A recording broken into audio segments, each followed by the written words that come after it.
صل على سيدنا محمد يا رب صل. بسم اللہ الرحمن الرحیم نحمدہ ونصلی علی رسولہ الکریم. آج ہم سورہ آل عمران کا آخری رکوع پڑھیں گے، رکوع نمبر 20 اور چوتھے پارے کا رکوع نمبر 11. حسب معمول اس رکوع کا سب سے پہلے لفظی ترجمہ، پھر تفسیر اور جو نکات ہمیں ملتے ہیں وہ انشاءاللہ بیان کریں گے. اعوذ باللہ من الشیطان الرجیم، بسم اللہ الرحمن الرحیم. ان فی خلق السماوات والارض، بے شک آسمانوں اور زمین کے خلق میں، پیدا کرنے میں، خلق کا معنی پیدا کرنا، واختلاف اللیل والنہار، اور دن اور رات کے اختلاف میں، عدلنے بدلنے میں، دن آ رہا ہے رات جا رہی ہے، رات آ رہی ہے دن جا رہا ہے. لآیات، لام تاکید کے لیے، آیات بڑی بڑی نشانیاں، تنوین تعظیم کے لیے بھی ہوتی ہے، بڑی بڑی نشانیاں ہیں. لقوم، ان لوگوں کے، لأولی الالباب، لی کا معنی لیے، الی کا معنی والے، اولو المال، مال والا، الی بھی آتا ہے اولو بھی آتا ہے. لأولی الالباب، لب والوں کے لیے، لب کہتے ہیں مغز کو، بہترین عقل، خالص عقل کو، الباب اس کی جمع. تو بہت یعنی ذہین لوگوں کے لیے، عقل مندوں کے لیے اس میں بڑی بڑی نشانیاں ہیں. الذین، یہ وہ عقل مند لوگ ہیں، یذکرون اللہ، جو اللہ کو یاد رکھتے ہیں، قیاماً، کھڑے ہوئے حالت میں بھی، جب کھڑے ہوتے ہیں قائم کی جمع قیام، وقعوداً، اور بیٹھی ہوئی حالت میں بھی، جب بیٹھے ہوئے ہوتے ہیں، قاعد بیٹھنے کو، بیٹھنے والا، قعود اس کی جمع، وعلی جنوبہم، اور اپنے پہلوؤں کے بل بھی. جنب عربی میں کہتے ہیں پہلو کو، قرآن میں آتا ہے نا والصاحب بالجنب، جو پہلو میں رہنے والا ہے اس کا بھی خیال کرو. تو جنوب اس کی جمع، اور یہ مشرق مغرب شمال جنوب کو بھی جنوب کہتے ہیں، ایک سائڈ پہ ہے وہ. تو جنب کی جمع جنوب، جو اپنے پہلوؤں کے بل، یعنی لیٹے ہوئی حالت میں بھی. وَيَتَفَكَّرُونَ، اور تفکر، فکر کہتے ہیں سوچنا، تفکر تکلف سے سوچنا، خوب غور و فکر کرتے ہیں. فی خلق السماوات والارض، آسمانوں اور زمینوں کی پیدائش میں.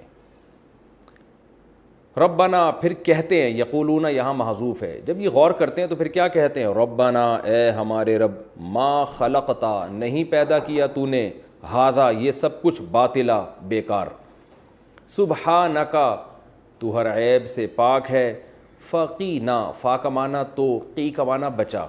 قی اصل میں کیا تھا پہلے بھی بتا چکا ہوں، یہ فا قی نا تین الگ الگ لفظ ہیں. یہ فا کا معنی تو ہے، قی کیا ہے اصل میں تھا وقا یا یوقیو، اس کا معنی ہوتا ہے بچانا، ضرب یضربو کی طرح. تو توقیو، تو بچائے گا. اور امر اس کا کیسے آتا ہے؟ جیسے تضربو میں آپ تا کو حذف کریں اور شروع میں الف لے آئیں تو بنے گا اضرب. توقیو میں آپ تا کو توقیو کو پڑھا جاتا ہے تقیو، واو کو حذف کر دیا جاتا ہے، کیونکہ واو الف اور یا میں نے بتایا نہیں حذف ہوتے رہتے ہیں، تو پڑھا جاتا ہے تقیو. اور تقیو کو پڑھا جاتا ہے تقی، یو بھی نہیں پڑھا جاتا، تقی، یعنی یو کے پیش کو بھی غائب کر دیتے ہیں، تقی. اب تقی سے جب امر بنائیں گے تو تا کو ہٹائیں گے تو کیا بن جائے گا؟ قی. پہلا لفظ چونکہ ساکن نہیں ہے اس لیے شروع میں الف نہیں لا رہے. اضرب میں تو پہلا لفظ ساکن ہوتا ہے نا، اس لیے الف لے کر آتے ہیں. یہاں پہلا لفظ ساکن نہیں ہے تو قی. اب جب قی لے کر آئے تو آخر لفظ کو ہم نے ساکن بھی کرنا ہوتا ہے، جیسے اضرب میں آخر ساکن ہے، یہاں یا پہلے سے ہی ساکن ہے تو اس کو حذف ہی کر دیتے ہیں پھر، کہ اب ساکن کو مزید ساکن تو کر نہیں سکتے، تو پڑھا جاتا ہے قی. تو یہ آرڈر کا جو صیغہ ہے نا یہ ہے قی. قی کا معنی بچا. تو یہ لفظ قرآن میں استعمال ہوا ہے، جیسے ربنا آتنا فی الدنیا حسنۃ وفی الآخرۃ حسنۃ وقنا عذاب النار. واو کا معنی اور، قی کا معنی بچا، نا کا معنی ہمیں، عذاب النار، آگ کے عذاب سے. تو یہ بڑی دلچسپ اس کی ایک ترکیب ہوتی ہے. توقیو نا تھا، اس سے امر بنا قی. تو یہ عربی کی آپ دیکھیں یہ کتنی شارٹ زبان ہے، یہ بھی آپ اس میں غور کریں. سبحانک، اے اللہ تو ہر عیب سے پاک ہے، فقینا، پس بچا لے تو نہ ہم کو، عذاب النار، آگ کے عذاب سے. ربنا، اے ہمارے رب، انکا، بے شک تو، من تدخل النار، من کا معنی جو، تدخلو، ادخل یدخلو، داخل کرنا، تدخل النار، جس کو تو آگ میں داخل کرے، فقد، تحقیق، اخزیتہ، تو نے اس کو رسوا کر دیا. اخزا یخزی، اخزا یا یخزیو کی طرح، اکرما یکرمو کی طرح، اس کا معنی رسوا کرنا. تو نے اس کو رسوا کر دیا. وما للظالمین، اور نہیں ہے ایسے ظالموں کے لیے من انصار، کوئی مددگار. ربنا، اے ہمارے رب، اننا، بے شک ہم نے، سمعنا، سنا ہم نے، منادین، ایک منادی کو. نادا ینادی مناداتن، اصل میں تھا نادیا ینادیو منادیتن، زاربا یزاربو مزاربتن کی طرح. اس کا معنی پکارنا، ندا سے نکلا ہے، ندا. تو منادی پکارنے والا، مزارب جیسے اس میں فاعل آتا ہے نا، منادی پکارنے والا. اے ہمارے رب، بے شک ہم نے سنا، منادین، ایک پکارنے والے کو. ایک کا لفظ میں تنوین سے کر رہا ہوں، اگر ہوتا المنادی تو پکارنے والا، منادین تنوین آ رہی ہے، ایک پکارنے والا یا کوئی پکارنے والا. اے ہمارے رب، ہم نے سنا، منادین، ایک پکارنے والا، ینادی، جو پکار رہا تھا. ندا یعنی یہ وہ والی پکار ہوتی ہے جو کسی کو بلانے کے لیے ہو، جو بلا رہا تھا، پکار کے بلا رہا تھا، للایمان، ایمان کے لیے، یعنی ایمان کی طرف لوگوں کو بلا رہا تھا. اور کیا کہہ رہا تھا؟ ان آمینو، یہ کہہ رہا تھا کہ اے لوگو، آمینو، ایمان لے آؤ، بربکم، اپنے رب پر، فآمنا، اکرمنا کی طرح، پس ہم ایمان لے آئے. ربنا، اے ہمارے رب، فاغفر لنا، اصل میں تھا اغفر، غفر یغفر، پس تو مغفرت کر دے ہماری، ذنوبنا، ہمارے لیے، ذنوبنا، ہمارے گناہوں کی، وکفر عنا، اور مٹا دے ہم سے، سیئاتنا، ہماری سیئات کو. دیکھیں سیئات بھی گناہ کو کہتے ہیں اور ذنوب بھی گناہ کو کہتے ہیں، لیکن جب دونوں ساتھ استعمال ہوں تو پھر سیئات سے صغیرہ گناہ اکثر مراد ہوتے ہیں اور ذنوب سے بڑے گناہ. یعنی ہمارے بڑے گناہ بھی معاف کر دے اور ہماری سیئات کو مٹا دے. وَتَوَفَّنَا، توفیا یتوفیو، توفین تھا اصل میں، تکلفا یتکلفو، تکلفن. تو توفا کا معنی وصول کر لے، امر کا صیغہ ہے. تکلف، جیسے تتکلفو سے امر بنائیں گے تکلف بنے گا، حرف شروع میں تا کو حذف کریں گے. تو وتوفا، اور موت دینا تو ہمیں، وصول کرنا تو ہمیں، مع الابرار، نیک لوگوں کے ساتھ. یعنی جب ہمیں تو موت دے، وفات دے، تو نیک لوگوں کے میں شامل کر کے وفات دینا. ربنا، اے ہمارے رب، وآتینا، آتینا اصل میں تھا اتینا، اکرمنا کی طرح، اکرم امر کا صیغہ ہے. اور تو عطا کر ہمیں، ما، وہ چیزیں دے ہمیں، وعدتا نا، اصل میں تھا وعدتا، ضربتا کی طرح ملا کے پڑھتے ہیں وعدتا. ہمیں عطا کر دے، ما، وہ چیزیں، وعدتنا، جس کا تو وعدہ کر رہا ہے ہم سے، علی رسولی کا، اپنے پیغمبروں پر، یعنی پیغمبروں کی زبان پر. اصل میں تھا علی لسانی رسولک، پیغمبروں کی زبان سے تو نے ہم سے جو وعدے کیے ہیں وہ بھی ہمیں عطا کرنا. ولا تخزینا، اخزا یخزی، اخزاءً، رسوا کرنا. لا تخزینا، اور ہمیں رسوا مت کرنا، یوم القیامہ، قیامت کے دن. انک لا تخلف المیعاد، بے شک تو وعدے کی خلاف ورزی نہیں کرتا. فاستجاب لہم، اللہ کہتا ہے استجابہ، یہ لفظ پہلے بھی آ چکا ہے، اصل میں تھا استجوبہ، جواب دینا کسی کو، کسی کی پکار سن لینا. فاستجاب لہم، اللہ فرماتے ہیں سن لی ان کے لیے، ربہم، ان کے رب نے، ان کی پکار رب نے سن لی ہے. انی، کیسے سن لی ہے؟ کہ بے شک میں، لا اضیع، نہیں ضائع کروں گا. یہ بہت اہم رکوع ہے، بڑا اس میں ایک روحانیت ہے. اضاع یضیع، اضاعتاً، ضائع کرنا، اضوع یضوع، اضواعاً کی طرح. لا اضیع، میں ضائع نہیں کروں گا، عمل عامل، عامل کسی بھی عمل کرنے والا. کسی کا ترجمہ تنوین کی وجہ سے کر رہا ہوں. دیکھیں تو ایک ہوتا ہے الکتاب، الکتاب کا معنی کتاب، ایک ہوتا ہے کتابن یا کتابن یا کتابن، اس کا معنی کوئی کتاب یا ایک کتاب یا کسی کتاب، یا کسی یا ایک یا کوئی کا لفظ یہاں لگا دیا جاتا ہے. لا اضیع عمل عامل منکم، تم میں کوئی بھی عمل کرنے والا اس کا عمل میں ضائع نہیں کروں گا. من ذکرن، چاہے وہ مرد میں سے ہو، او انسا، یا عورت میں سے ہو. بعضکم من بعض، تم میں سے بعض سے ہیں، یعنی مرد اور عورت انسان ہیں دونوں، اس لیے میں کوئی فرق نہیں کروں گا بدلہ دینے میں، تم سب ایک دوسرے کی جنس میں سے ہو. فالذین، کیسے بدلہ دوں گا، آگے اس کی تفصیل. فالذین، پس وہ لوگ، ہاجروا، جنہوں نے ہجرت کی، واخرجوا من دیارہم، دار کی جمع دیار، اور نکالے گئے اپنے گھروں سے، وَأُوذُوا فِي سَبِيلِي، اوذو اصل میں تھا اُؤْذِیُوا، اکرموا کی طرح، اذیت سے نکلا ہے، اذا سے نکلا ہے. اور ان کو تکلیفیں دی گئیں میرے راستے میں، وقاتلوا اور انہوں نے قتال کیا یعنی جہاد کیا، وقتلوا اور قتل بھی کیے گئے یہ لوگ، لَأُكَفِّرَنَّ کفر یکفر تکفیرن مٹانا معاف کرنا، میں مٹا دوں گا عنہم ان سے سیئاتہم ان کی خطاؤں کو، وَلَأُدْخِلَنَّهُمْ اور میں ضرور بے ضرور ان کو داخل کروں گا، ادخل یدخل ادخالاً داخل کرنا، یہ سب نون جو ہے نا تاکید کے لیے، اور میں ضرور ان کو داخل کروں گا جناتن باغات میں، تجری من تحتها الانہار جن کے نیچے نہریں بہتی ہیں، ثوابم من عند اللہ، ثواب کہتے ہیں بدلے کو، یہ بدلہ ہوگا من عند اللہ اللہ کی طرف سے، واللہ عندہ اور اللہ تعالیٰ عندہ اس کے پاس حسن الثواب بہترین بدلہ ہے، حسن کا معنی اچھا بدلہ ہے اس کے پاس،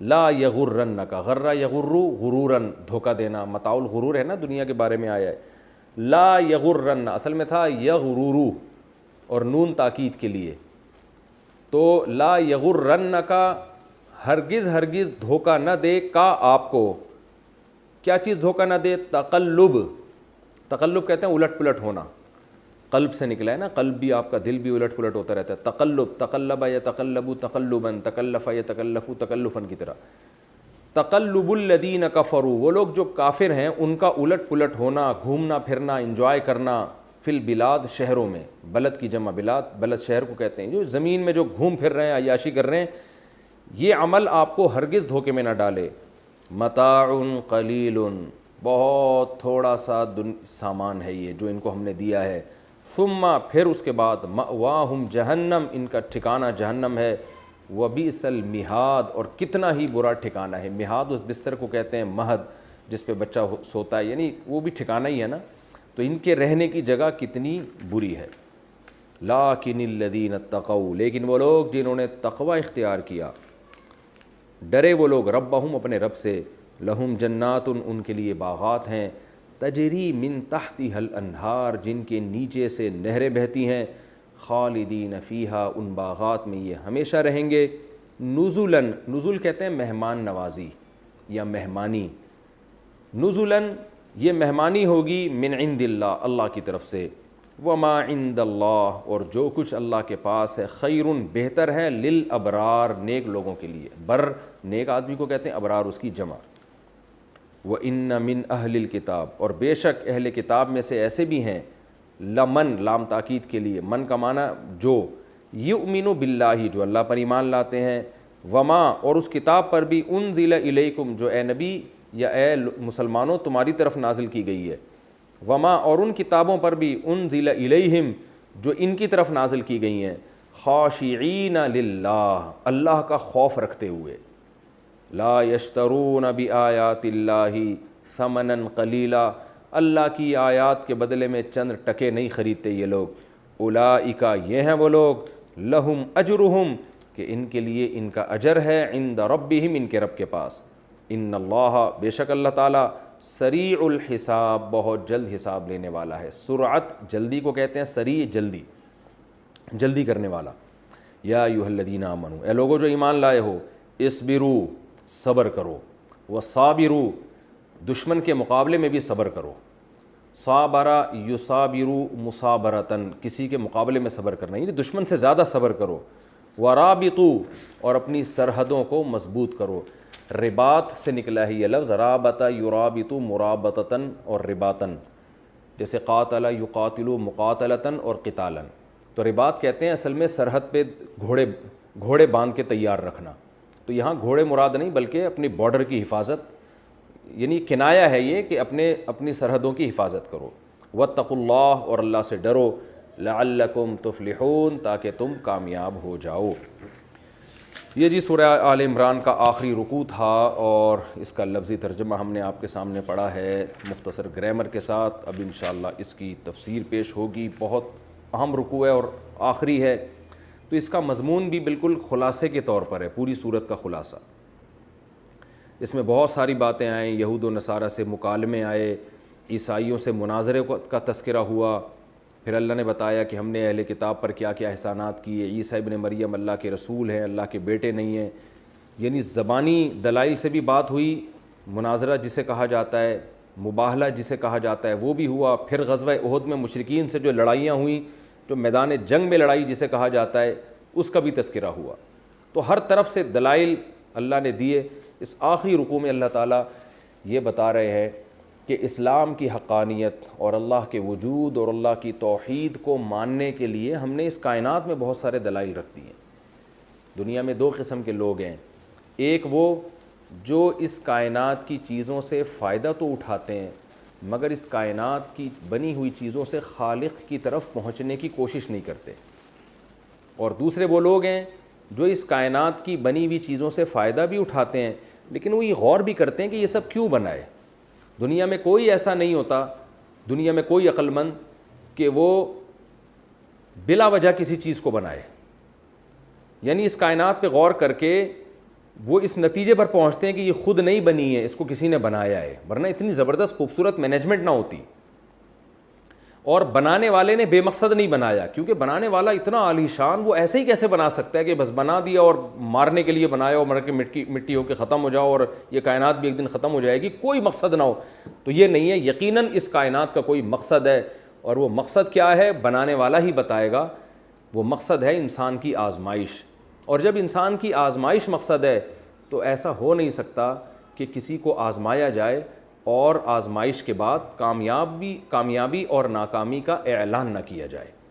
تو اللہ فرماتے ہیں کہ ہمارے نیک بندے جس کائنات میں غور کرتے ہیں نا، تو اسٹیپ بائی اسٹیپ اس انتہا تک پہنچتے ہیں جو قرآن دعویٰ کر رہا ہے، یعنی عقل سے بھی سوچتے ہیں تو وہی رزلٹ نکلے گا جو قرآن کا دعویٰ ہے۔ قرآن کا دعویٰ کیا ہے کہ تمہارا حساب و کتاب ہوگا، ایک دن تمہیں دوبارہ زندہ کیا جائے گا، نیک لوگوں کو جنت میں اور برے لوگوں کو جہنم کی آگ میں ڈالا جائے گا، یہ قرآن کا دعویٰ ہے۔ تو جب ہم اس کائنات میں غور کرتے ہیں تو ہم اس دعوے کو برحق پاتے ہیں۔ وہ کیسے؟ ہم غور کرتے ہیں، ہمیں پتہ چلتا ہے یہ بنی نہیں ہے، اس کو بنایا گیا ہے۔ ایک بے جان تصویر خود سے نہیں بن سکتی، کروڑوں اربوں سال میں اتفاق سے نہیں بن سکتی، تو ایسی تصویر جو دیکھتی بھی ہو، سنتی بھی ہو، بولتی بھی ہو، سوچتی بھی ہو، سمجھتی بھی ہو، چلتا پھرتا انسان کیسے بن گیا خود بخود، اور مرد اور عورت، پھر آگے ان کی نسل اور بچہ ادھر پیدا ہوتے ہی اس کی ماں کی چھاتیوں میں دودھ آ جاتا ہے، یہ چیزیں آٹومیٹیکلی نہیں ہو سکتی۔ تو یقیناً کسی نے بنایا، اس کائنات میں غور کر کے ان کو پتہ چلتا ہے، اور خود بخود وہ اس نتیجے تک پہنچتے ہیں کہ بنانے والے کا کوئی مقصد ہے۔ وہ مقصد ظاہر ہے ہمیں، یعنی اگر آپ اسلام کے علاوہ کسی اور کی طرف جائیں تو کوئی مقصد بتا ہی نہیں سکتا، تو وہ مقصد وہی ہے جو اللہ نے بتایا ہے، تمہیں آزمانے کے لیے بنایا، اور جب آزمانے کے لیے بنایا ہے تو یقیناً ایک وقت آئے گا کہ جو برے لوگ ہیں ان کو سزا ملے گی اور نیک لوگ کامیاب ہوں گے۔ اور بروں کی سزا کیا ہے وہ خود اللہ بیان کرتا ہے، ہم خود سے نہیں فیصلہ کر سکتے، وہ سزا ہے جہنم کی آگ۔ تو اللہ فرماتے ہیں یہ ان باتوں پہ غور کرتے کرتے اسٹیپ بائی اسٹیپ بالآخر اس نتیجے تک پہنچتے ہیں کہ جہنم کی آگ سے یہ پناہ مانگنا شروع کر دیتے ہیں اور اللہ سے جنت کی امیدیں لگا کے جنت مانگنا شروع کر دیتے ہیں۔ پھر اللہ نے بتایا اس رکوع میں کہ جو ان مدارج میں غور کر کے اس نتیجے تک پہنچ کر اخلاص کے ساتھ دعائیں مانگے گا تو میں بھی اس کی دعا کو قبول کروں گا، اور خاص طور پر جنہوں نے ان مدارج کو طے کر کے اللہ کے لیے بہت بڑی بڑی قربانیاں دیں، جیسے کہ صحابہ نے دی تھیں، ہجرت بھی کی، جہاد بھی کیا، قتل بھی ہوئے، یعنی دنیا میں سب کچھ بھی لٹا دیا تو بھی میں ان کو کامیاب کروں گا۔ تو یہ اس رکوع کا ایک حاصل ہے، اور آخری آیت میں پوری سورہ آل عمران کا گویا خلاصہ بیان کر دیا۔ تو میں یہ آپ ذہن میں رکھیں تو اس سے انشاءاللہ اس رکوع کی تفسیر آپ کی سمجھ میں آئے گی۔ فرمایا بے شک آسمانوں اور زمین کے پیدا کرنے میں اور دن اور رات کے عدلنے بدلنے میں بہت بڑی بڑی نشانیاں ہیں عقل مندوں کے لیے۔ یہ کائنات آٹومیٹیکلی بنی ہوتی نا تو اس میں دن اور رات کا اتنا خوبصورت نظام نہ ہوتا، انسان کو دن کی بھی ضرورت، رات کی بھی ضرورت، اور دن اور رات کا اختلاف کی بھی ضرورت، کبھی دن بڑا رات چھوٹی، دن چھوٹا رات بڑی، پورا ایک سسٹم جو اللہ نے بنایا، زمین کو 23 ڈگری جھکا دیا، یہ تمام چیزوں میں غور کر کے انسان اس تک پہنچتا ہے، یہ اتفاق سے نہیں ہو رہا، اس نظام کا کوئی چلانے والا ہے۔ فرمایا جو اس کائنات میں غور کرتے ہیں عقل مند لوگ، ان کے لیے بڑی بڑی نشانیاں ہیں، ان نشانیوں میں غور کرنے کے بعد وہ اس نتیجے تک پہنچتے ہیں۔ وہ نتیجہ کیا ہے کہ وہ رب پر ایمان لے کر آتے ہیں، رب کی توحید پر ایمان لاتے ہیں، اور پھر ان کو رب سے اتنی محبت ہوتی ہے کہ الذین یذکرون اللہ، کہ پھر وہ اللہ کو یاد کرتے ہیں اس حال میں کہ جب کھڑے ہوں، بیٹھے ہوں یا اپنے پہلوؤں کے بل لیٹے ہوئے ہوں۔ جبکہ دنیا پرست آدمی کیا کرتا ہے، وہ دنیا کو صبح و شام یاد کرتا ہے، اللہ اس کی ڈکشنری میں ہے ہی نہیں۔ لیکن جو نیک لوگ ہیں جو اس کائنات سے اللہ تک پہنچتے ہیں وہ کیا کرتے ہیں, ان کو اللہ سے اتنی محبت کہ وہ ہر حال میں, یہ کنایا ہے لیٹے بیٹھے چلتے, یہ کنایا ہے, یہ مطلب نہیں کہ جب کھڑے ہوتے ہیں تو یاد کرتے ہیں جب بیٹھتے ہیں, بلکہ یہ کنایا ہے کہ ہم کہتے ہیں نا اس کا تو صبح شام یہی کام ہے, لیٹے اٹھتے بیٹھتے یہی کر رہا ہے, تو مطلب ہر وقت وہ اللہ کو یاد کرتے ہیں. وعلیٰ جنوبہم, اور اپنے پہلوؤں کے بل بھی, کیونکہ سونے کا جو نیچرل طریقہ ہے یا سنت طریقہ ہے وہ چت لیٹنا یا اوندا لیٹنا نہیں بلکہ پہلو کے بل ہے. وَيَتَفَكَّرُونَ فِي خَلْقِ السَّمَاوَاتِ وَالْأَرْضِ, فرمایا اور آسمانوں اور زمین کی پیدائش میں یعنی اس کائنات کی پیدائش میں غور کرتے رہتے ہیں. اور نتیجہ کیا نکلتا ہے کہ وہ غور کرنے کے بعد اس نتیجے تک پہنچتے ہیں, کہتے ہیں ربنا, اے ہمارے رب, ما خلقت ھذا باطلا, تو نے یہ سب بیکار پیدا نہیں کیا. غیر مسلم کیا کہتا ہے, اس سے کہیں یہ کائنات کیوں پیدا ہوئی, کہتے ہیں ویسے ہی, بھائی ہمیں کیوں بنایا گیا, ویسے ہی, اچھا کرو اس کا کوئی بدلہ نہیں ہے, برا کرو اس پہ کوئی سزا نہیں ہے, مر کے مٹی ہو کے ختم. تو اللہ فرماتے ہیں ہمارے نیک بندے اس کائنات میں غور کر کے اس نتیجے تک پہنچتے ہیں کہ وہ اپنے رب کو پکارتے ہیں اور کہتے ہیں ما خلقت ھذا باطلا, اے اللہ تو نے ایسے ہی بیکار پیدا نہیں کیا, کوئی مقصد کے لیے پیدا کیا. اور وہ مقصد بھی قرآن دوسری جگہ پر بیان کرتا ہے, لیبلوکم ایکم احسن عملا, اللہ دیکھنا چاہتا ہے تم میں اچھا عمل کون کرتا ہے. تو ظاہر ہے جب اچھا عمل کریں گے تو اس کا بدلہ جنت کی صورت میں, برا عمل کریں گے تو آگ کی صورت میں. اس لیے اگلا جملہ ان کا یہ ہوتا ہے سبحانک, اللہ تو ہر عیب سے پاک ہے. یہ بھی ایک عیب ہے کہ تو اس کائنات کو ویسے ہی بنا دے, یہ عیب ہے, بیکار نہیں, آزمائش کے لیے. فقینا, پس تو نے کیا کرنا ہے, تو ہمیں بچا لے عذاب النار, آگ کے عذاب سے, کیونکہ ہمیں یقین آ گیا ہے کہ جنت بھی برحق اور جہنم بھی برحق, تو ہمیں بچا لے اس جہنم کی آگ سے. ربنا انک من تدخل النار, اے ہمارے رب بے شک تو نے جس کو آگ میں داخل کر دیا, فقد اخزیتہ, تو نے اس کو رسوا کر دیا. دنیا پرست کی نظر میں عزت اور ذلت کا معیار الگ ہے, اور جو اللہ پر ایمان لانے والے لوگ ہیں ان کی نظر میں عزت اور ذلت کا معیار بالکل الگ ہے. اے اللہ تو نے جس کو آگ میں داخل کیا اس کو تو نے رسوا کر دیا. وما للظالمین من انصار, اور ایسے ظالموں کا کوئی مددگار نہیں. یہ تو عقل سے انہوں نے فیصلہ کیا. قرآن کا انداز دیکھیں, قرآن کہتے ہیں عقل استعمال کر کے بھی اسی نتیجے تک پہنچتے ہیں, لیکن ہمارے پیغمبر سے بھی انہوں نے سنا, براہ راست سنا یا واسطوں کے ساتھ سنا, تو اس کا بھی اپنی دعاؤں میں تذکرہ کرتے ہیں. وہ دعائیں کیا ہیں, ربنا, اے ہمارے رب, اننا سمعنا, بے شک ہم نے سنا, منادین, ایک پکارنے والے کو. وہ کون تھے, محمد صلی اللہ علیہ وسلم. کچھ لوگوں نے براہ راست سنا, اور آج ہم 15ویں صدی میں بہت سارے واسطوں کے, کیونکہ خبر متواتر بھی یقین کا فائدہ دیتی ہے. لاکھوں لوگ یہ بات نقل کرتے آ رہے ہیں کہ عرب میں ایک شخص پیدا ہوئے جن کا نام محمد ابن عبداللہ, انہوں نے یہ دعویٰ کیا کہ ان بتوں کی عبادت چھوڑ کر ایک خدا کی طرف آؤ, اس خدا کی یہ احکام ہے, وہ ان چیزوں کو پسند کرتا ہے, ان چیزوں سے ناراض ہوتا ہے. تو اے ہمارے رب, ہم نے سنا منادی, ایک پکارنے والا, ینادی للایمان, لوگوں کو تیری ذات پر ایمان کے لیے بلا رہا تھا, ان آمنوا بربکم, اور لوگوں سے کہہ رہا تھا اے لوگوں اپنے رب پر ایمان لے آؤ. فآمنا, تو اے اللہ ہم نے اس پکارنے والے کی پکار پر لبیک کہا, اور ہم محمد ابن عبداللہ صلی اللہ علیہ وسلم کی دعوت کو سن کے ان کی دعوت پر ہم ایمان لے آئے, ہم ان کے انکار کرنے والے نہیں بنے. تو چونکہ وہ تیرے پیغمبر, دلائل سے تو نے ثابت کیا کہ وہ تیرے پیغمبر ہیں, ہم نے ان کی دعوت, ہم یعنی اس کائنات میں غور کر کے عقل سے بھی اس نتیجے تک پہنچے, اور تیرے سفیر کی باتوں پر بھی ہم ایمان لے آئے, تیرے رسول کی باتوں پر بھی. ربنا فاغفر لنا, پس اے ہمارے رب تو ہمارے گناہوں کو معاف کر دے. کیا مطلب, اگر ہم سے پھر بھی اسلام پر چلنے میں کوئی کوتاہیاں ہوئیں تو ہمیں معاف کر. وکفر عنا سیئاتنا, اور ہماری سیئات کو تو مٹا دے, صغیرہ بھی معاف اور کبیرہ بھی معاف. وتوفنا مع الابرار, اور چونکہ اسلام میں خاتمے پر اعمال کا مدار ہے, آپ کی ساری زندگی نیکی میں گزری, موت سے پہلے آپ برے ہو گئے تو احادیث میں آتا ہے کہ آپ کا شمار برے لوگوں میں ہوگا.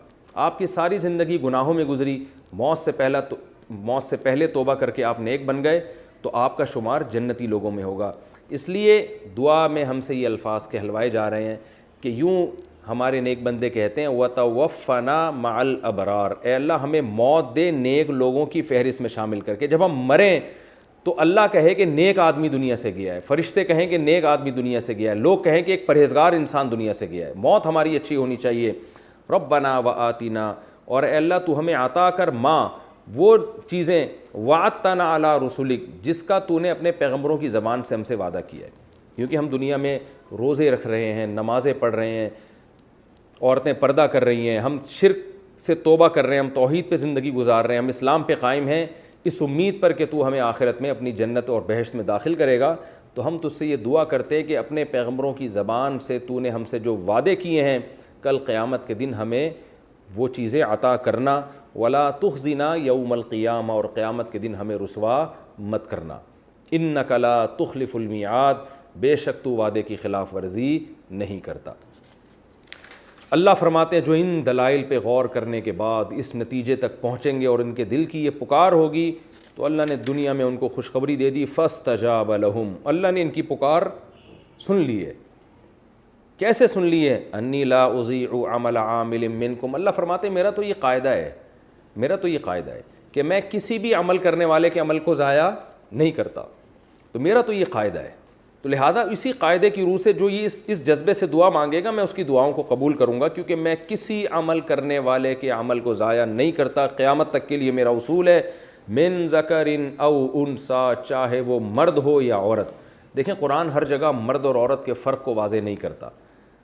جو حکام یعنی جب قرآن کہتا ہے کہ جو بھی نیک عمل کرے گا تو اس میں مرد اور عورت خود بخود داخل ہوتے ہیں, لیکن یہاں قرآن الگ سے ذکر کر رہا ہے اس کی اہمیت کو بیان کرنے کے لیے کہ چونکہ ہر شخص کا یہ جذبہ ہوگا تو اس میں مرد بھی ہوں گے عورتیں بھی, تو اللہ الگ الگ دونوں کو ہائی لائٹ کر رہا ہے کہ کوئی مرد نیک عمل کرے یا عورت نیک عمل کرے میں کسی عمل کرنے والے کے عمل کو ضائع نہیں کروں گا. بعضکم من بعض, چونکہ تم سب ایک دوسرے کی جنس میں سے ہو, انسان میں سے ہو. عرب میں یہ بڑا فرق تھا مرد اور عورت میں, تو قرآن نے کہا جنس کا فرق ہے لیکن حقیقی جنس انسان ہے, تو انسانیت میں دونوں برابر ہیں. اب کیسے اللہ تعالیٰ بدلہ دے گا؟ فرمایا کہ جو لوگ دنیا میں سب سے ناکام سمجھے جاتے ہیں ان کو میں سب سے زیادہ نوازوں گا. اور سب سے ناکام کون سمجھے جاتے ہیں؟ جن سے ان کا گھر چھین لیا گیا, ان کے اموال چھین لیے جائیں اور ان کی جانوں کو ہلاک کر دیے جائے. یہ سب سے زیادہ قابل ترس لوگ سمجھے جاتے ہیں دنیا میں. تو جب ایسے دنیا کے ناکام ترین لوگوں کو سب سے بڑی کامیابی میں دوں گا تو سوچ لو کہ میرا عدل و انصاف کا معیار کیا ہے. فالذین, اللہ تسلی دے رہا ہے ان لوگوں کو, خاص طور پہ صحابہ کو جنہوں نے یہ سارے مدارج طے کیے تھے. فالذین ہاجروا, پس وہ لوگ جنہوں نے اپنے گھروں کو چھوڑا, واخرجوا من دیارہم, اور ان کو اپنے گھروں سے نکالا گیا. بعض دفعہ انسان اپنی خوشی سے گھر چھوڑتا ہے جگہ تبدیل کرنے کے لیے, یہ کوئی آزمائش نہیں ہے. لیکن جب آپ کو آپ کے گھر سے ہجرت پر مجبور کر دیا جائے, آپ کو آپ کے وطن سے جلا وطن کر دیا جائے, تو یہ بہت بڑی آزمائش ہے جن میں صحابہ مبتلا ہوئے تھے. فرمایا جن لوگوں نے یہ قربانیاں دیں, ہجرت کی اور اپنے گھروں سے نکالے گئے,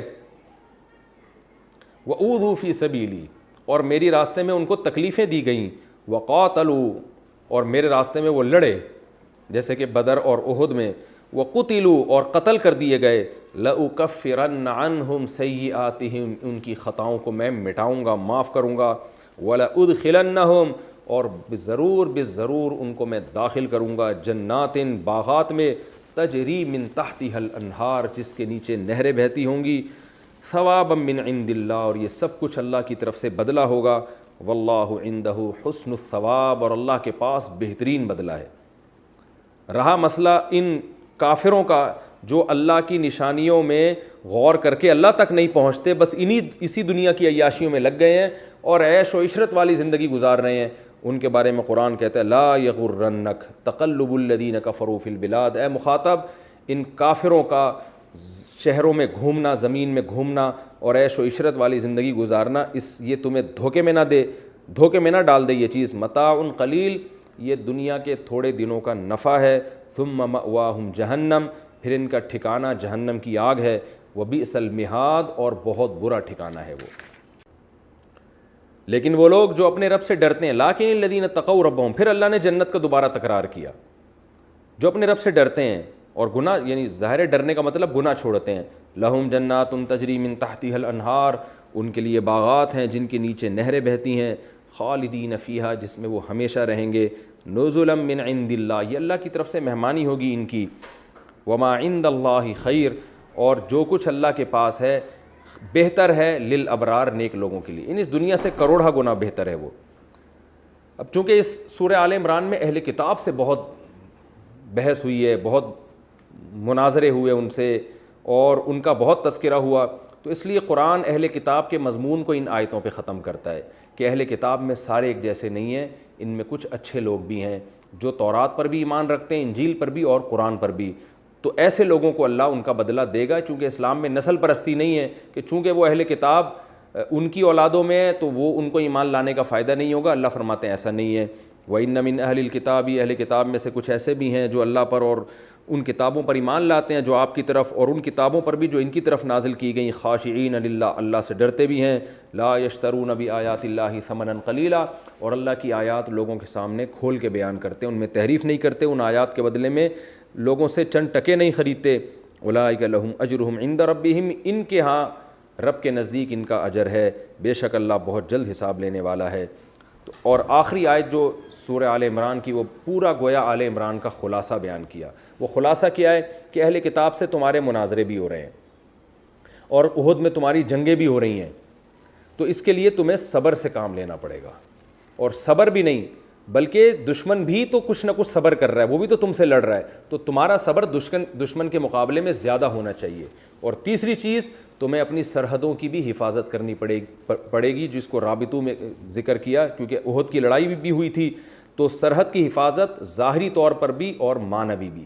ظاہری حفاظت کیا ہوگی کہ بارڈر پہ تمہیں مجاہدین کو بٹھانا پڑے گا, لڑنا پڑے گا, تمہیں ڈیفنس کا پورا خیال کرنا پڑے گا, جو بھی مادی اسباب ہوتے ہیں. اور باطنی حفاظت کیا, نظریاتی جنگ بھی تمہیں لڑنی پڑے گی, دلائل کی دنیا میں بھی تمہیں ان پہ غالب آنا پڑے گا, تاکہ اسلام کی نظریاتی سرحدوں کی بھی حفاظت ہو اور اسلام کی مادی سرحدوں کی بھی حفاظت ہو. تو یہ دونوں کام تمہیں کرنے پڑیں گے. اس پر اس آیت پہ اللہ تعالیٰ نے سورہ آل عمران کو ختم کیا. یا ایھا الذین آمنوا, اے لوگو جو ایمان لائے ہو, اصبروا, صبر سے کام لو, وصابروا, اور دشمن کے مقابلے میں تم زیادہ صبر کرو, ورابطوا, اور سرحدوں کی حفاظت کرو. اسلام کی جو سرحد ہے, چاہے مادی ہو یا نظریاتی ہو, نظریاتی سرحد کی حفاظت ہوتی ہے دلائل کی دنیا میں ڈیبیٹ کر کے, بحث کر کے, اور مادی سرحدوں کی حفاظت ہوتی ہے اپنے ڈیفنس کو مضبوط کرو. اعدوا لهم ما استطعتم من قوة, جیسے قرآن میں دوسری جگہ پر آتا ہے کہ ان کے خلاف قوت جمع کرو. واتقوا اللہ, اور عمل میں بھی مضبوط رہو, اللہ سے ڈرو. لعلکم تفلحون, تاکہ تم کامیاب ہو جاؤ. تو ہر قسم کی کامیابی اس پروسیس سے گزرنے کے بعد تمہیں ملے گی. یہ تو سورہ آل عمران کا آخری رکوع تھا جس کی ہم نے تفسیر آپ کے سامنے پیش کی, اور بہت ہی وجد آفرین آیتیں ہیں یہ, کہ اگر انسان اس کو ایمانی کیفیت کے ساتھ پڑھے سنے تو انسان کو وجد آتا ہے. یہ وہ آیات ہیں, ان فی خلق السماوات والارض واختلاف اللیل والنہار, حدیث میں آتا ہے کہ آپ صلی اللہ علیہ وسلم جب تہجد کے لیے اٹھتے تو آسمان کی طرف دیکھ کر ان آیات کی تلاوت کیا کرتے تھے کہ بے شک زمین اور آسمان کی پیدائش میں اور دن اور رات کے عدل بدلے میں عقل مندوں کے لیے بڑی بڑی نشانیاں. تو آپ اس کائنات کی وسعت کی طرف دیکھ کر یہ آیات تلاوت کیا کرتے تھے. تو یہ سنت عمل کرنا چاہیے. اس میں ہمیں علمی نکات کیا ملتے ہیں؟ پہلی بات تو یہ کہ ہمیں اللہ نے غور و فکر کا حکم دیا ہے. دیکھیں سائنسدان بھی اس کائنات میں غور و فکر کرتے ہیں, مگر اللہ کی طرف پہنچنے کے لیے نہیں بلکہ مادی ترقی کے لیے. تو اس سے مادی ترقی ہوتی ہے, فائدہ ہوتا ہے, اس کا بھی کوئی انکار نہیں کر رہا کہ وہ بھی غلط نہیں ہے. لیکن قرآن جو آپ کو غور کرنے کا حکم دے رہا ہے وہ اس لیے تاکہ آپ اس کائنات کے ذریعے بنانے والے تک پہنچیں, اور اس کائنات کے ذریعے اس بنانے والے کے وجود پر ایمان لے کر آئیں, اور اس سے محبت کریں کہ وہ ہماری کیسی خدمت کر رہا ہے. اس کی میں اکثر ایک مثال دیتا ہوں کہ دودھ پہ جب کوئی میڈیکل سائنس سے وابستہ ڈاکٹر محنت کرتا ہے تو دودھ میں یہ ریسرچ کرتا ہے کہ یہ اس میں کتنا کیلشیم ہے اور باقی چیزیں کتنی ہیں, فیٹ کتنا ہے. لیکن قرآن کیا کہہ رہا ہے, وَإِنَّ لَكُمْ فِي الْأَنْعَامِ لَعِبْرَةً, تمہارے لیے جانوروں کے دودھ میں عبرت کا سامان ہے. نُسْقِيكُم مِّمَّا فِي بُطُونِهِ مِن بَيْنِ فَرْثٍ وَدَمٍ لَبَنًا خَالِصًا سَائِغًا لِّلشَّارِبِينَ, کیسے سوکھا چارہ کھلا کے ہم تمہیں حلق میں پھسلنے والا دودھ پلاتے ہیں اور کیسا لذیذ ہوتا ہے وہ. تو یہ کیا مطلب؟ قرآن کہہ رہا ہے یہ دودھ کوئی خدا ہے جس نے اس جانور کو پیدا کیا جو سوکھا چارہ کھاتی ہے اور ایسا سفید دودھ پیدا کرتی ہے تمہارے لیے, تو اس خدا پر ایمان لے کر آؤ. تو اس کائنات میں غور کرنے کی فضیلت ہے, اور اس کائنات میں غور کر کے پہنچنا کہاں تک ہے؟ اللہ تک. میں اکثر ڈاکومنٹریز دیکھتا ہوں جانوروں کی, تو گورے جو ڈاکومنٹری بناتے ہیں اور عرب جو ڈاکومنٹری بناتے ہیں ان میں بڑا فرق ہوتا ہے. گورے جب ڈاکومنٹری بناتے ہیں تو پرندوں کے بارے میں معلومات ہوتی ہیں, جانوروں کے بارے میں معلومات, کہیں بھی یہ نہیں آتا کہ سبحان اللہ کیسا خدا نے اس کو بنایا ہے, کیا تتلی کے پروں میں کیسے خوبصورت رنگ، بس وہ رنگوں کی قسمیں بیان کر رہا ہوگا گورا. لیکن جب آپ عربوں کی ڈاکومنٹری دیکھیں تو چونکہ وہ مسلمان ہیں تو وہ بار بار اس سے متعلق قرآن کی آیات سنا رہے ہوتے ہیں، بار بار اللہ کی حمد و ثنا کر رہے ہوتے ہیں کہ کیسا قدرت نے اس کو ایک نظام دیا، اس جانور کو کیسا خوبصورت بنایا، یہ پرندہ کیسے گھونسلہ بنا رہا ہے، اس کو کس نے سکھایا یہ سب کچھ. تو یہ فرق ہوتا ہے ایک مسلمان میں اور ایک غیر مسلم میں. تو یہ بہت اہم آیت ہے. صبح تہجد میں اس کی تلاوت، یہ جو یہاں تک انک لا تخلف المیعاد، یہاں تک سنت عمل ہے کہ صبح تہجد میں اٹھ کے آسمان کی طرف دیکھ کر ان آیتوں کی تلاوت کی جائے. اور ایک انگریز کا واقعہ بھی میں یہاں سنانا مناسب سمجھتا ہوں. ڈاکٹر محمود غازی صاحب ایک بڑے اسکالر گزرے ہیں، بہت اللہ نے ان کو علم سے نوازا تھا. انہوں نے ایک واقعہ لکھا ہے کہ گورے نے کہا کہ میں اسلام لانا چاہتا تھا لیکن کچھ مجھے شکوک و شبہات تھے. تو ایک دن کیا ہوا، میں نے اللہ سے دعا مانگی، میں نے کہا اللہ تو مجھے اگر اسلام برحق مذہب ہے تو ابھی مجھے کوئی اچھمبے کی چیز دکھا دے، تو کوئی ایسی بڑی نشانی دکھا دے جس سے مجھے یقین آ جائے کہ اسلام برحق ہے. کہہ رہے میں نے یہ کہا اور میں نے قرآن کھولا تو فوراً یہ آیت میرے سامنے آئی، ان فی خلق السماوات والارض واختلاف اللیل والنہار لآیات لأولی الالباب، کہ آسمانوں اور زمینوں کی پیدائش، دن رات کے عدلنے بدلنے میں بڑی بڑی نشانی عقل مندوں کے لیے. کہتا مجھے ایسا لگا کہ جیسے اللہ نے مجھے نصیحت کی ہے کہ تو ایک نشانی کی بات کرتا ہے، اس کائنات میں تو کروڑوں نشانیاں ہیں، اتنی نشانیاں دیکھ کے بھی تو ایمان نہیں لائے گا. کہتے جیسے میں نے یہ آیت پڑھی تو میں نے کلمہ پڑھ کے اسلام قبول کر لیا. تو عقل مند کے لیے ایک نشانی بھی کافی ہے، اور جن کی دل پہ گمراہی کہ جو ہے نا مہر لگ چکی ہے ان کے لیے کروڑوں نشانیاں بھی ان کے لیے ناکافی ہیں. تو ہمیں بھی اس طرح دعا مانگنی چاہیے، اللہ سے جنت مانگنی چاہیے اور اللہ سے ہمیں جہنم کی آگ سے پناہ مانگنی چاہیے. پھر اسی آیت میں اللہ تعالیٰ نے جو لوگ اللہ کے لیے قربانیاں دیتے ہیں، ہجرت کرتے ہیں، جہاد کرتے ہیں، اللہ کے راستے میں ان کو ستایا جاتا ہے، ان کے فضائل بیان کیے. اور اس کا سب سے پہلا مصداق صحابہ کرام ہے جو غزوہ احد میں اتنے لوگ جانیں بھی دے چکے تھے، اتنے زخمی بھی ہو چکے تھے، اور گھروں میں بھی ان کے چولہے بہت سے لوگوں کے بند ہو گئے. حدیث میں اس کی بڑی تفصیل ملتی ہے. فقر اور مسکنت میں چلے گئے، کیسی ان لوگوں نے قربانیاں دیں. تو ہمیں یہ پتہ چلتا ہے کہ ان لوگوں کی اگر کوئی کوتاہی ہمارے سامنے آتی ہے تو ہم اس کی تعویل کریں. تعویل نہیں ہو سکتی تو ہم یہ کہیں کہ ان غلطیوں کے باوجود بھی وہ اللہ کے محبوب تھے، کیونکہ ان کی نیکیاں ان کی برائیوں سے بہت زیادہ ہیں. آج یوٹیوب پہ، سوشل میڈیا پہ صحابہ کرام کے خلاف بولنے والے آپ کو بہت ملیں گے.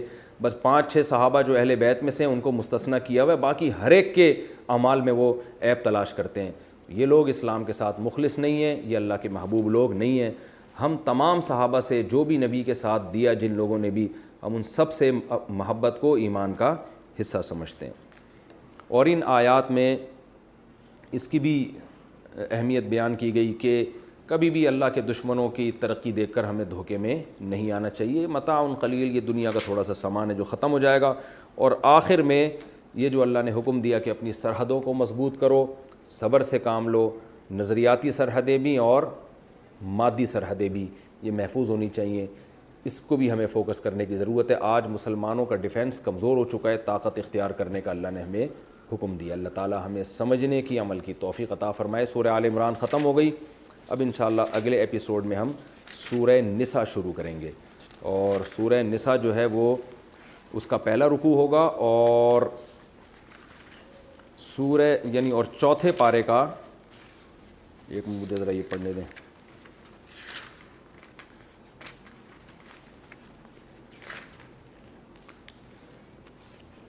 چوتھے پارے کا 12واں رکوع ہوگا انشاءاللہ. اللہ تعالیٰ عمل کی توفیق عطا فرمائے. وما علینا الا البلاغ.